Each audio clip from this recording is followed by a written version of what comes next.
So dear students, जैसा कि हम लास्ट लेक्चर में हम जो हमारे पास वन डायमेंशनल बॉक्स की प्रॉब्लम कर रहे थे। ठीक है, तो यहाँ पर हमने जो हमारे पास जो वेव फंक्शन मिलता है यहाँ तक हम कर चुके हैं। ठीक है, तो ये क्या है, जब हमारा पार्टिकल जो है हम वन डायमेंशनल बॉक्स के अंदर एज्यूम करते हैं, वो क्या है, लीनियरली मूव कर सकता है वन डायमेंशनल बॉक्स के अंदर। तो उसमें क्या है कि उसकी जो पार्टिकल की है डिफरेंट डिफरेंट स्टेट्स हो सकती है। ठीक है, तो ये जो साई एन एक्स है ये हमारे को उस पार्टिकल की डिफरेंट डिफरेंट स्टेट्स के बारे में बताता है, corresponding to the different different value of n. और जैसा कि हम पहले ही भी कर चुके हैं कि जो एन है, एन की वैल्यू जो है 1 2 3 एंड सो ऑन। ठीक है, ये हो सकती है। N is equal to zero is not possible. ठीक है, तो एन इज इक्वल टू 1 जो है ये हमारे पास क्या है, उसकी ग्राउंड स्टेट। ठीक है, तो एन की डिफरेंट डिफरेंट वैल्यूज़ के कोरस्पॉन्डिंग में हमारे पास क्या है, वेरियस आइगन फंक्शंस हमें मिल सकते हैं। अगर हम एन की वैल्यू 1 पुट करते हैं तो हमारे पास ये आइगन फंक्शन आ गया, 2 पुट करते हैं तो ये आइगन फंक्शन आ गया, 3 पुट करते हैं तो ये आ गया। ठीक है, तो इसी तरह से क्या है, जब हमारे पास जो पार्टिकल जो है, जो वो क्या है, डिफरेंट डिफरेंट स्टेट्स के अंदर में डिफरेंट डिफरेंट हमारे पास हो सकते हैं, साई 1 साई 2 साई 3। ठीक है, corresponding to the value of n is equal to 1 2 3। ठीक है, अब क्या है कि हर एक जो वेव फंक्शन है, ठीक है, हमारे पास जब particle in one dimensional box की प्रॉब्लम लेते हैं तो हमारे पास क्या है कि जो पार्टिकल की हर एक स्टेट्स में कुछ पॉइंट्स ऐसे होते हैं जहाँ पर साई की वैल्यू मिनिमम होती है और कुछ पॉइंट्स ऐसे होते हैं जहाँ पर साई की वैल्यू मैक्सिमम होती है। यानी पार्टिकल के होने की जो प्रोबेबिलिटी है, किसी पॉइंट्स पर तो मैक्सिमम होती है और कहीं पर क्या होती है, मिनिमम होती है। ठीक है, यानी कि कहीं पर साई की वैल्यू वैनिश हो जाती है। तो जहाँ पर साई की वैल्यू वैनिश हो जाती है या probability of finding the particle क्या हो जाती है, मिनिमम होती है या नील होती है, उन पॉइंट्स को हम बोलते हैं नोड्स। ठीक है, ये जो पॉइंट्स है ये हमारे पास क्या है, नोड्स। ठीक है, और कुछ पॉइंट्स ऐसे होते हैं जहां पर जो पार्टिकल की जो पाने की जो यानी प्रोबेबिलिटी है वो क्या होती है, मैक्सिमम होती है। या फिर यूँ कह सकते हो साई की वैल्यू क्या है, साई का जो मैग्नीट्यूड है वो क्या होता है, मैक्सिमम होता है। उन वैल्यूज़ को, उन पॉइंट्स को हम बोलते हैं एंटी नोड्स। जैसे कि यहाँ पर है, यहाँ पर है। ठीक है, हर एक स्टेट्स के कोरस्पॉन्डिंग में डिफरेंट डिफरेंट क्या है, पॉइंट्स हो सकते हैं जहाँ पर नोड्स और एंटी नोड मिलते हैं। और क्या है, हर एक स्टेट्स के कोरस्पॉन्डिंग में नंबर ऑफ नोड्स की जो वैल्यू है वो क्या है, वेरी करती है। ठीक है, तो अब हम करेंगे जो पोजीशन ऑफ नोड्स, यानी हमें नोड्स कहाँ कहाँ मिल सकते हैं। ठीक है, तो मान लेते हैं ये हमारा कोई nth क्वांटम स्टेट है, psi n is equal to under 2/a sine n pi by a x. ठीक है, तो अब नोड्स कहाँ पर मिलेंगे, जहाँ पर साई की वैल्यू क्या हो, जीरो हो, यानी साई का मैग्नीट्यूड क्या हो जाए, वैनिश हो जाए। ठीक है, या probability of finding the particle क्या हो, नील हो। ठीक है, तो ये हमारे पास क्या है, अगर इस पॉइंट्स पर हमारे पास साई की वैल्यू क्या होगी, वैनिश। साई की वैल्यू वैनिश होगी तो इसका मतलब क्या होगा, जो sine n pi by a x है वो क्या होगा, जीरो। यानी उन पॉइंट्स पर जहां पर साइन की वैल्यू जीरो होगी। अब साइन की जो वैल्यू है वो किन पॉइंट्स पर जीरो होगी वो हमें देखना है, किस पर, पी पाई पर मान लेते हैं। अब p क्या है, क्योंकि हम n का यूज ऑलरेडी कर चुके हैं तो यहाँ पर हम p एक नया एक कांस्टेंट ले लेते हैं जहाँ पर जिसकी वैल्यू क्या हो सकती है, 0 1 2 3 4। ठीक है, तो यहाँ पर जो है क्या आ जाएगी हमारे पास, x की वैल्यू क्या आ जाएगी, x की वैल्यू आ जाएगी is equal to the p a by n. ठीक है, पी ए बाय एन। तो ये जो है, क्योंकि हमारे पास जो वन डायमेंशनल बॉक्स है, वन डायमेंशनल बॉक्स का मतलब क्या है, particle can move only in one direction. ठीक है, तो इस पोजीशन के अंदर में किन किन पॉइंट्स पर हमारे पास क्या हो सकते हैं, नोड्स मिल सकते हैं corresponding to the different states, ground states, first excited state और सेकंड एक्साइटेड स्टेट। ठीक है, तो अब हमारे पास क्या है, पहले हम ले लेते हैं किसी nth क्वांटम स्टेट के लिए। नोड कहाँ पर हो सकते हैं, ठीक है। अब यहाँ पर जो है P की वैल्यू क्या हो सकती है, 0 1 2 3, ठीक है। तो इस P की वैल्यू के कोरस्पॉन्डिंग में हमारे पास X की किन पॉइंट्स पर हमको नोड्स मिल सकते हैं, 0 पर मिल सकते हैं, A/n पर मिल सकते हैं। P की वैल्यू पुट करते जाइए, 0 तो ये 0 हो जाएगा, A/n, 2A/n, 3A/n और NA/n, ठीक है, फॉर nth क्वांटम स्टेट। अब हम ले लेते हैं फॉर ग्राउंड स्टेट, यानी जब n की वैल्यू क्या हो, 1 हो। तो इस पर क्या है,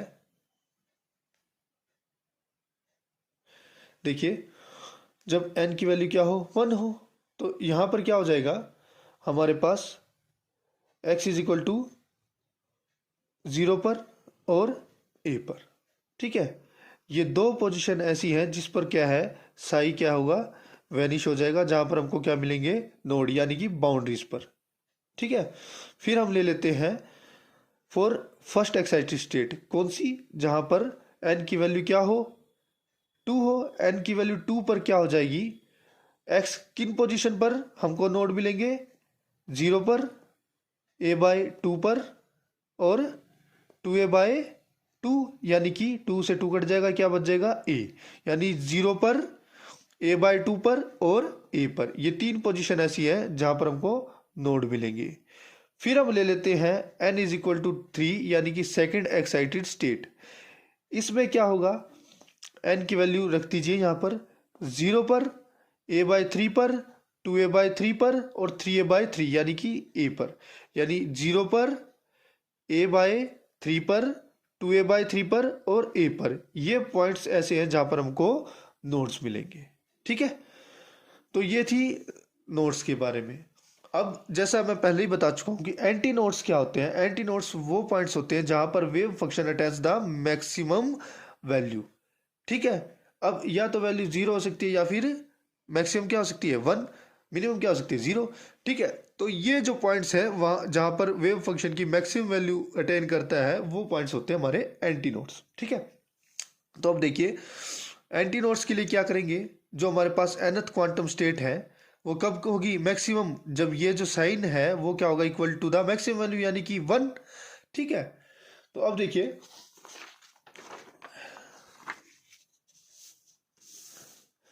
अब साइन की वैल्यू मैक्सिमम कब होगी, ठीक है, जब हमारे पास क्या होगा, ओड हाफ इंटीग्रल ऑफ पाई, ठीक है। तो ये हम ले लेते हैं 2p प्लस में 1 पाई/2, ठीक है। तो p इज इक्वल टू 0 1 2 है, ठीक है।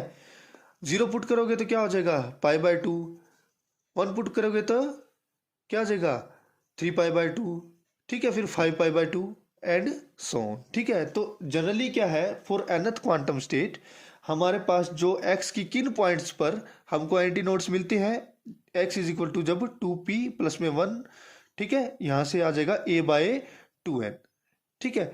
इन पॉइंट्स पर हमको क्या मिलेंगे, एंटी नोड्स, ठीक है। अब एंटी नोड्स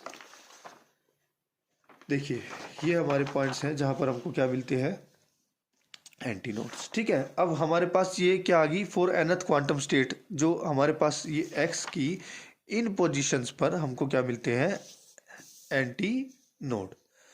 अब हम इसको जनरलाइज कर देते हैं कि अगर हमारे पास क्या है, जनरलाइज फॉर्म को अलग अलग डिफरेंट स्टेट्स के लिए देखते हैं, फॉर ग्राउंड स्टेट देखते हैं, ठीक है।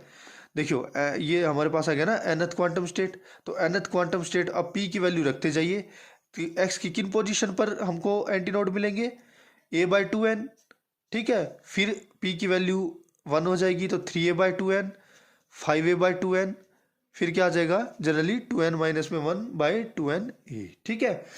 अब हम देखते हैं फॉर ग्राउंड स्टेट के लिए।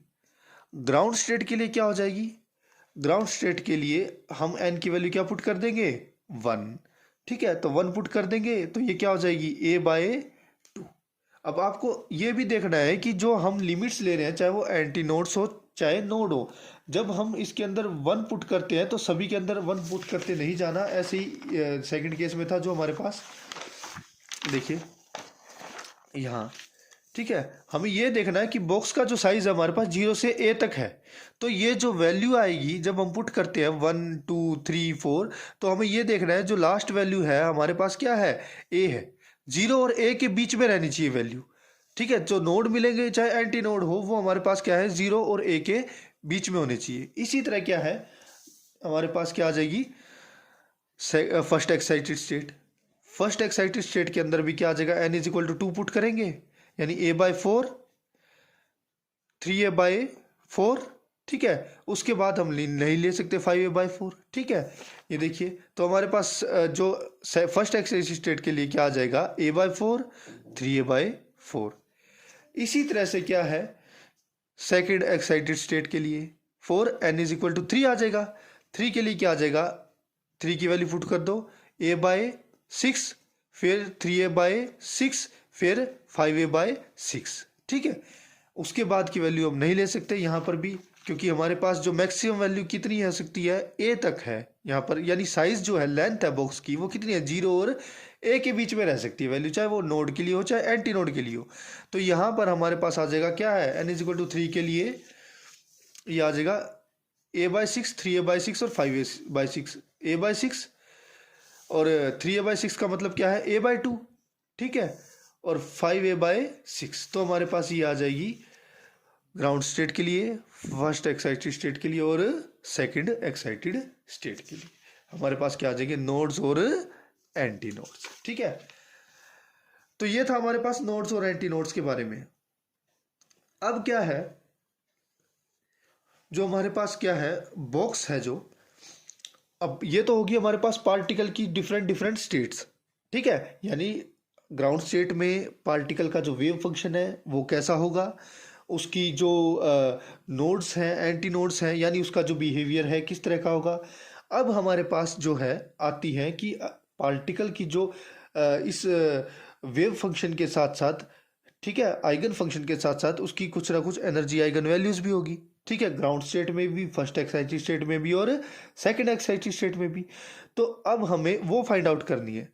तो फॉर दिस प्रॉब्लम हम क्या करेंगे, particle in one dimensional box के लिए हम ये कर चुके हैं कि जो हमारे पास k की वैल्यू आती है वो क्या आती है, n π/a।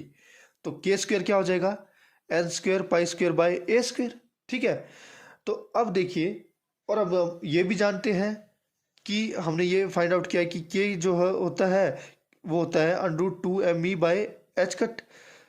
ठीक है, तो अब हमारे पास क्या आ जाएगा, k स्क्वायर क्या आ जाएगा, 2me/h कट स्क्वायर।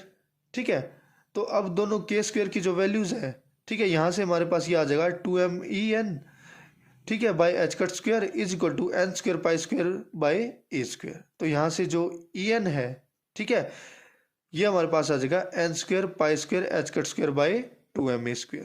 ठीक है, तो ये हमारे पास जो है, ये हमारे पास आ गई energy eigen value for the different states of the particle. ठीक है, अब पार्टिकल की क्या है, ग्राउंड स्टेट में भी हो सकता है, फर्स्ट एक्साइटेड स्टेट में भी हो सकता है, सेकंड एक्साइटेड स्टेट में भी हो सकता है। तो उसके डिफरेंट डिफरेंट स्टेट्स के कोरस्पॉन्डिंग में हमारे पास ये क्या आ गई, energy eigen value for ground state n is equal to 1 के लिए E1 क्या हो जाएगी, π² h cut square by 2ma²। फिर E2 क्या हो जाएगी, 4π² h cut square by 2ma²। n is equal to 3 के लिए क्या हो जाएगी, 9π² h cut square by 2ma²।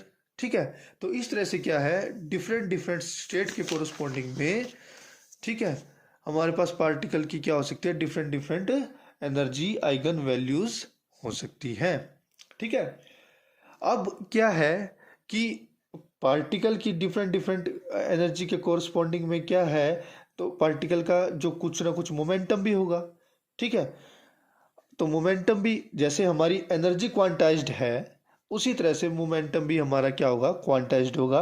तो मोमेंटम के लिए p हमारे पास क्या होता है, h कट के, तो यहाँ पर क्या आ जाएगा, k की वैल्यू n π/a और h कट की वैल्यू होती है h/2π। ठीक है, तो हमारे पास ये आ जाएगा nh/2a। ठीक है, where n is equal to 1 2 3, यानी ग्राउंड स्टेट, हमारी ग्राउंड स्टेट कहाँ से शुरू होती है, n इज इक्वल टू 1 से। ठीक है, तो हमारे पास क्या है, ये हमारे पास आ गई एनर्जी आइगन वैल्यू और ये हमारे पास आ गया मोमेंटम। ठीक है, अब बात क्या आती है कि अगर हम